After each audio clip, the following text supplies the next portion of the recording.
Good morning, everyone. I see that my clock says 11 o'clock Eastern Standard Time, so it looks like it's about time for us to go ahead and get started. Good morning, everyone. Today is Monday, November 22nd, and welcome to Motivation Monday. My name is Lisa McCrary, and I am one of the trainers here at AHCP. And as always, I am so very happy that you guys have joined me today. I cannot believe we're 3 days away from Thanksgiving. I hope everybody got their turkeys because I hear that they are in hot commodity these days. Word on the street, if you don't have your turkey now, you might be eating chicken for Thanksgiving. So I hope everybody got their turkeys and they're ready to have a wonderful feast with their family. Let's go ahead and jump right into this and get started with the why you guys are here. And as always, we are going to start with our quote for the week. And this week's quote comes from the legendary actor as well as musician, Will Smith. You guys might know him best from the many movies he's been in, as well as The Fresh Prince of Bel-Air. That was my favorite there. And I loved how his rap music was always clean. That was something I was very happy with. But what Will said is, you don't set out to build a wall. You don't say, I'm going to build the biggest, the baddest, the greatest wall that has ever been built. You don't start there. You say, I'm going to lay this brick as perfectly as a brick can be laid. You do that every single day, and soon you find yourself with the wall. I really like this quote, especially during OEP, because sometimes it feels like we are building a wall with all the things that we are doing in a given day. But one thing that I want to remind you guys of is greatness takes time and patience. If you're looking to get that six-figure salary, you have to do it with one customer at a time. You have to work with your customers to help them see the benefits of what you're able to offer. During this OEP, you're going to acquire many new customers one by one. Make sure you're doing the right thing the first time so that you're not, first of all, losing your customers. Also, you want to make sure you're getting those referrals. So if you do it right the first time, that always helps. Practice good sales behaviors. Make sure that you're making the necessary dials that you have to do. You're doing the follow-ups with your customers. And it is always so very nice when you send out thank you cards or thank you texts, emails, whatever you choose to do to let your customer know that you appreciate them. But we have to do that one customer at a time. And before long, we'll find ourselves with that six-figure salary and that book of business that is really running itself through the residuals and the and the referrals. So think about that. I really enjoyed this particular quote. Hope you guys enjoyed it too. I want to welcome you once again, my friends, to Motivation Monday, and we're going to jump into the tip for the week. Then after that, we're going to start with our sales and shout out, something I like to look at. I like to see what's selling and who's doing the selling. And then our sales topic for the week is going to be how to avoid burnout during OEP. That's something that's very important because we're pretty busy these days. But first, let's go ahead and start with our tip for the week. This is a really hot tip that I really recently found about, and I wanted to share it with all of you. Everyone in this business is always looking for leads. Well, I got a really great tip for you guys that you might find very helpful. Did you know that when you complete your FFM training on CMS.gov, the Help on Demand program is a referral system that connects customers seeking assistance with marketplace policies from a state licensed agent like yourself to help them with assistance with their plans and with enrollment. Only agents and brokers who have completed that FFM certification can participate in this, but this is a great referral source. Most people saw that help on demand and they thought it was help for them as agents. Really, that help on demand is help that clients need or our prospective clients need with questions regarding their enrollment into marketplace plans. So how does it work? So we're going to talk about that just for a second. Consumers, what they can do is they can request immediate assistance by selecting the Help on Demand link on healthcare.gov. That's all they have to do.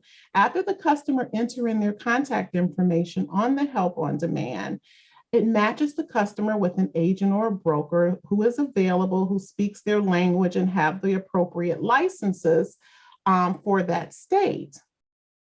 If more than one agent or broker fit these criteria, what the system will do is it will direct the referral to the agent or broker who is geographically closest to the customer. So when you get these referrals, you're going to find that they might be referrals from people right in your community because they go based on geographic location.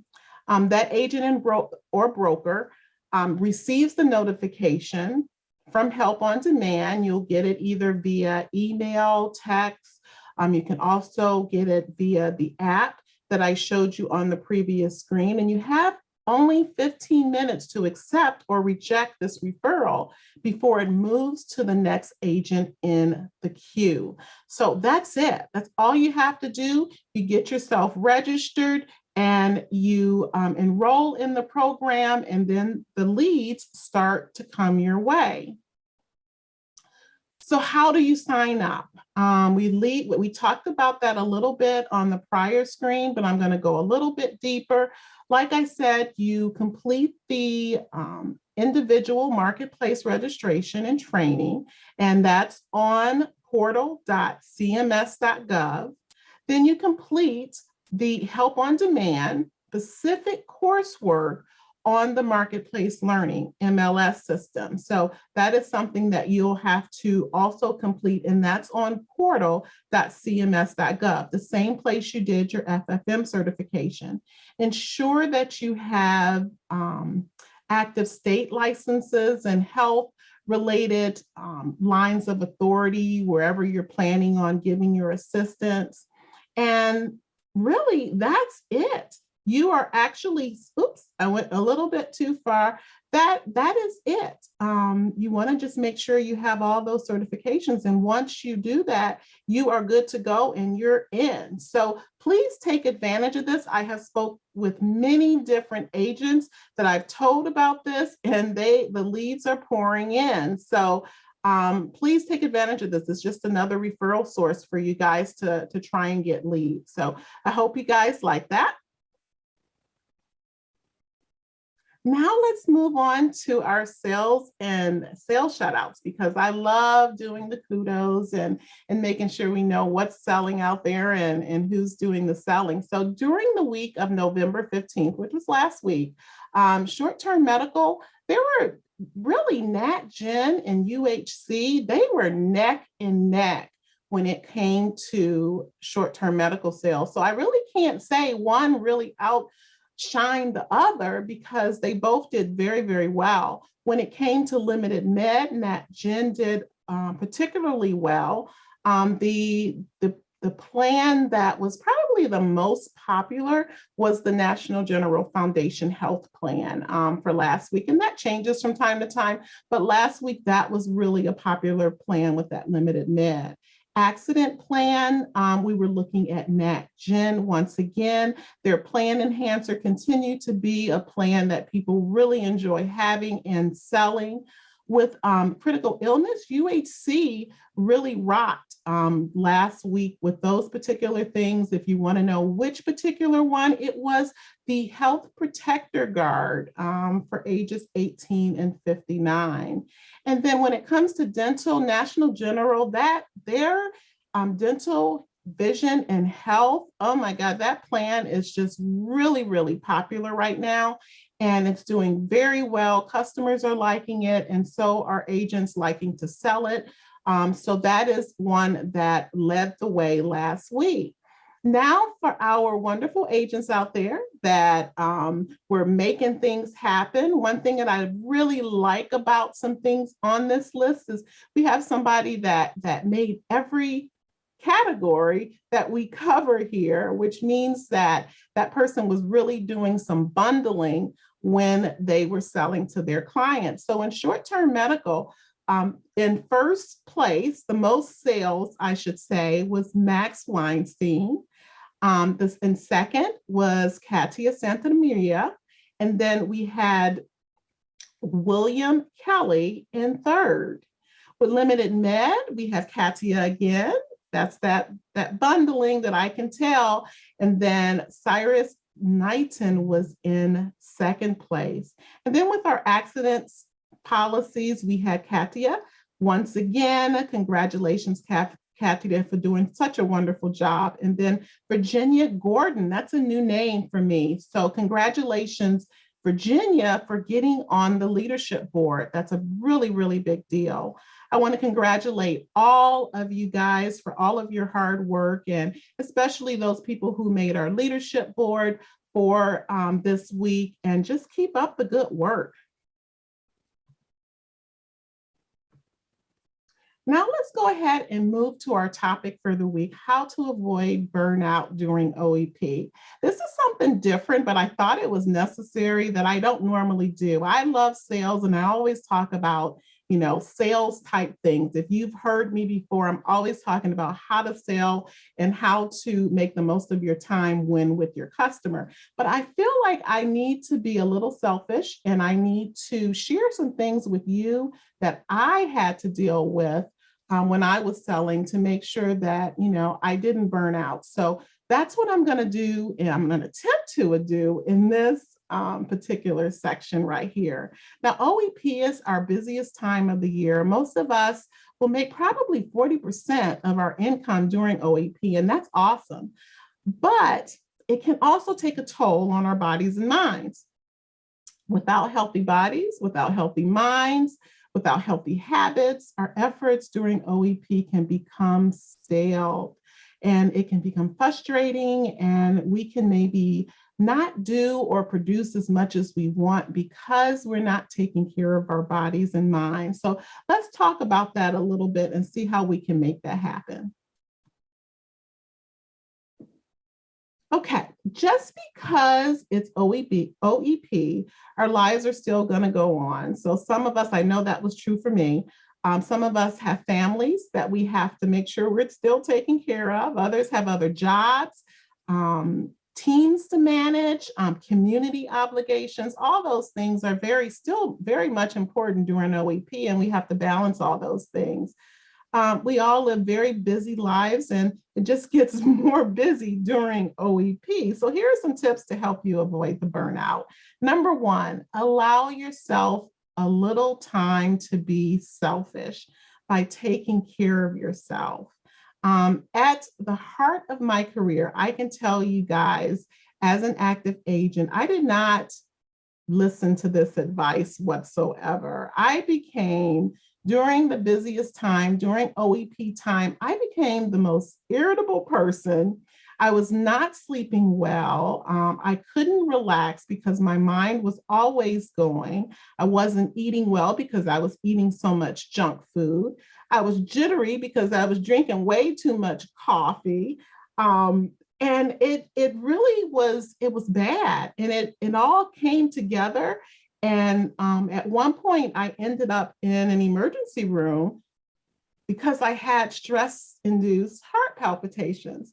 So what I'm saying to you guys is really near and dear to my heart, because I was able to create some balance. And I'm hoping what I'm sharing with you today is going to help you also create some balance in your life. So here are a few tips that I want to share with you guys. Allow yourself 10 to 20 minutes a day of quiet reflection time. So we see the gentleman on the screen right now, and he's in his pose and he is relaxing his mind. Now, you don't have to do that if you don't want to, but whatever you do, spend 10 or 20 minutes. If it's just looking out the window, I used to love to do that, to look at the squirrels and the birds flying around, things like that, just to meditate and clear your mind of all the clutter of what's going on. And that sometimes is very hard to do because you're thinking about your next appointment, you're thinking about preparing a proposal, but you have to take some time and find a focal point so that you can start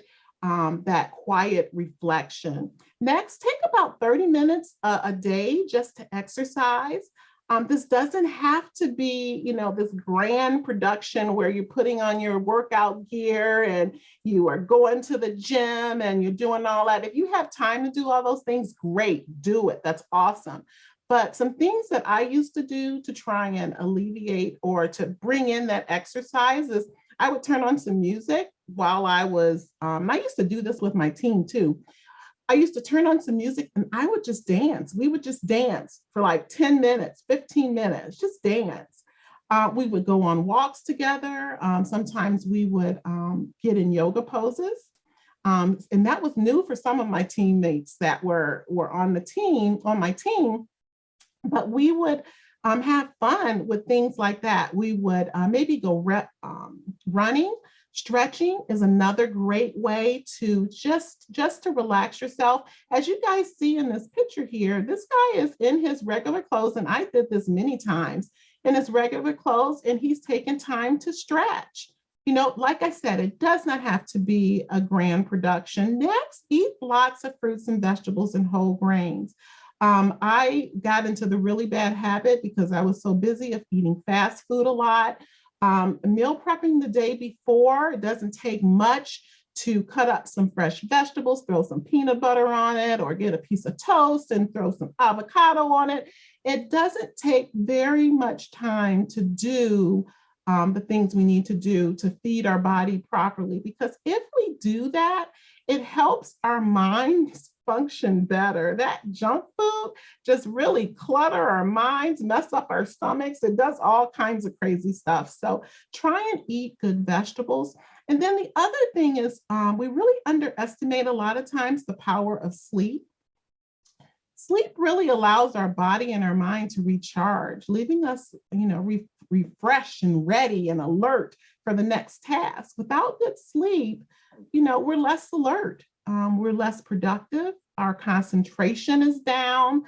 We think we got it under control, but in actuality, we don't.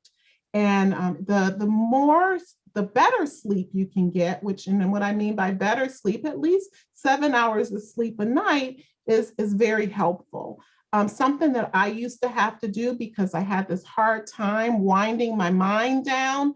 Something that I used to do is drink chamomile tea 20 minutes before bed so that I can relax before I actually went to sleep, so that it can keep me asleep once again.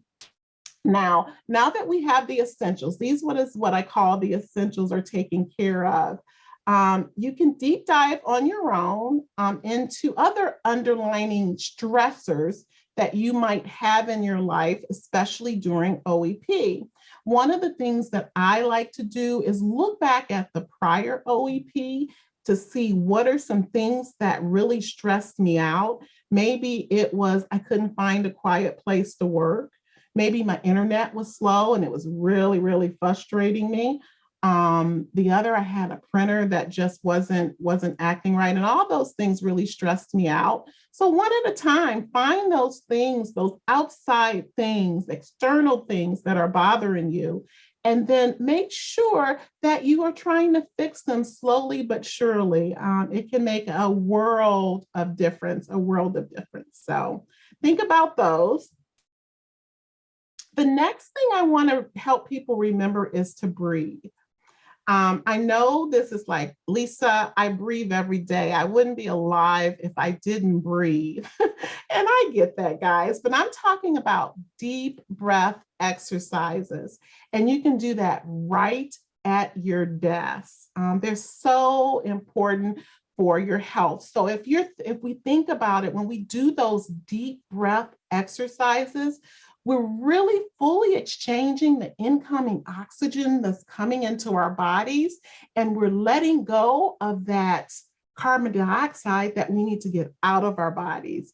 It's also been proven that if we do those deep breath exercises, it helps with slowing down our heartbeat.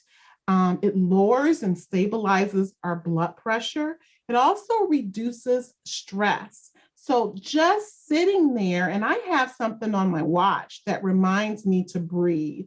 And it comes on, and I think it says, take a breath. And it will give me about 5 minutes of breathing in. And really, this is a really great technique, guys. If you don't practice deep breathing, place your head on your stomach. You can lie down or you can sit up. Place your head on your stomach, hand on your stomach, so that you can make sure that you are filling your breaths. And then slowly breathe in, expanding your belly. And do this for a count of 5. Then pause at the top of it, and then slowly breathe out at a count of 6. And this will work wonders. If you only can do it for 5 minutes, do it for 5 minutes. But if you can work it up to 20 minutes, that is going to do wonders for you as far as alleviating stress, so you can take that next call that you're with your clients or your prospective clients. Now let's talk about working smarter, not harder. I am all for working smarter, not harder. Something that I would recommend is sometimes start to create drafts of standard emails and texts and stuff, correspondence that you send to your clients. So if you send thank you notes, do a standard thank you note. If you send welcome notes, do a standard welcome note, so that the process just goes a lot faster and you're not creating new things every single time. Save it on your computer. If your CRM allows you to automate that system, take advantage of that. Anything that you can do so that you don't have to constantly write things over and over and over again, that definitely helps. Something that really helped me also is planning my day the evening before. So the last thing I would do at the end of my workday is I would actually look at my calendar, see what I got accomplished, see what I didn't get accomplished, move those things I didn't get accomplished to the next day, prioritize those things based on what's hot and what's not. And then now I'm ready for my next day. Anything that I might need to help me move that process along, like if I need to have papers, pens, or any kind of brochures or anything like that, I'll get that all set up the day before, the evening before. And now when I jump out of the bed and I get my coffee and I get me something to eat and I get in front of my computer, I'm ready to work and I don't have to plan anything. And it's just seamless. It works really good. If you have the funds to do so, something that is awesome is hiring an assistant during OEP. It could be temporary, or you can hire someone that you're going to plan on keeping. By hiring that assistant, it's very beneficial because a lot of times they can vet leads for you. They can set up follow-up appointments. They can send out those letters that you need to, or correspondence that you need to send to your clients. All of those things are very helpful, and it gets off of your plate. But some of you are on this call right now and you're saying to yourself, Lisa, I don't have the money for an assistant. So I like the idea, it's wonderful, but that's just not something that's in my budget right now. And that is okay, because I have a solution for you as well. Schedule yourself like an administration day. So I didn't have an assistant and I had to do everything myself. So what I would do is I would schedule myself an administration day either once a week.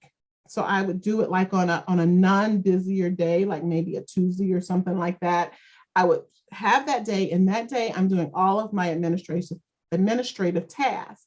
The other option, and sometimes just to break up the monotony, I would schedule a couple hours at the end of my workday just to catch up on paperwork. So right before I do my scheduling and planning for the next day, I would do some of my administrative work every single day, just for an hour, a couple of hours, and you'll be surprised at how that helps. But the key here is you got to put it in the calendar. You got to plan for it, because I guarantee you something will pull you away from it. It's just like your call blocks. When you're calling, you put that in your calendar because it somehow commits you to doing it. Write your administrative days in your calendar or times so that you don't neglect it or find a reason. This is the time I have allocated for that. It's just being in control of your day versus your day being in control of you. The next thing I want to remind everybody is when you're selling to your clients, so you're not going back to your clients for different things, bundle sell. So whether you're selling an ACA plan or you're selling a short-term medical or a fixed indemnity plan, it doesn't matter what type of major med plan you're helping your customer with. You should always be bundling it with something else so that you're not going back to your client after the sale and say, hey, I noticed we didn't get you accidental insurance. You already did it all up front. I think that's really important. One tip, I've talked about this many, many times, is when you bundle, try to have plans set up already, like your good, better, or best plans already set up, so that if you have somebody with a lot more disposable cash, you can help that person by giving them, a more hardy plan, such as having an ACA or short-term medical, when you pair that obviously with the dental, the accident, the critical illness, things like that, maybe even a hospital indemnity. And then you have those middle of the road plans where you might have just accident and critical along with your major med, whatever that might be. And then you have your plan, your basic plan for people with limited budgets, where, we want people's teeth to be good. If they have good teeth, they have a lot of times good health. If they have bad teeth, they can have bad health. So we have the major med and we put a dental. Don't forget your life insurance when you do that. The last tip that I'm going to give you on this screen is make sure that at the end of your workday, with social media out there, we can I know I can start watching TikTok, and 2 hours later, I'm still watching TikTok. We have to learn to put the phones down, the tablets down. Allow yourself, a half an hour, 45 minutes after a work day to get your social media thing taken care of, but and get yourself on that so that you can at least see what your friends and family are doing, but then know when to walk away. Don't find yourself in bed at 1 o'clock in the morning still looking at social media because you're trying to play catch up because you worked all day. That is not going to give you the sleep you're going to need, and it's not going to distress you the way you need. The next thing that I want to talk about, and this is actually the last thing that we're going to talk about, is make sure that you have fun. Laughter is known to stimulate breathing. It resets your stress responses. It really eases your muscle tension that's in your shoulders and in your back, and it elevates your mood. So make sure you take time to treat yourself with a laugh. It used to be a time when, sometimes I didn't have anything to laugh about, so I would just fake a laugh, and eventually I found myself laughing because I sound so ridiculous. But those type of things actually help de-stress us. Just be sure when you are deciding to reward yourself with a little bit of fun that you're not using it as a crutch to procrastinate. So make sure you're still getting the work done, because we still want you to make that income during this time, but we also don't want you stressed and hurting yourself and making yourself sick. So a couple things that you can think about is, watch a movie with family members or somebody that you care about. What's nice about that is that you are actually taking care of two things at once. You're helping yourself with having some fun, but you're also spending some quality time with your family member. If you love, my daughter loves to read. That's her relaxation. Read a book. My son loves to play. What this guy is doing, I was thinking about my family as I was doing this slide. My son loves to play the guitar. That's his relaxation. Get your musical instrument out and play that for a little while. Go for a hike, take the dog out. Who can't resist throwing the ball for their dog and watching them joyfully run and bring it back to you? So if they bring it back, some dogs, they make you go get it. So that's something that's relaxing. And then something else you can do just to make sure, especially with COVID and we haven't been around people too much, invite a friend to coffee or drinks later that day. Just take some time, guys, to make sure that you are treating yourself with things you deserve. You work hard. You deserve some time to make sure that you are taking care of your body and your mind. So I hope everyone enjoyed this particular training. It was a little bit different for me because normally I'm always talking about training techniques, but I really enjoyed this because I think this is just as important than how we do our selling. So that's going to do it for me today. As always, if you need to reach us or if you have any questions, you can reach our training team by going to training@ahcpsales.com, or you can call the 1-877 screen number that is on the screen. We also have YouTube videos. If you need additional training on any particular products, most of our training videos have been updated. So please take advantage of going to YouTube to look at some of those YouTube videos for training. So God bless all of you guys. Stay safe out there. Have a wonderful, wonderful Thanksgiving with your family. And I will see you next time. Have a great day.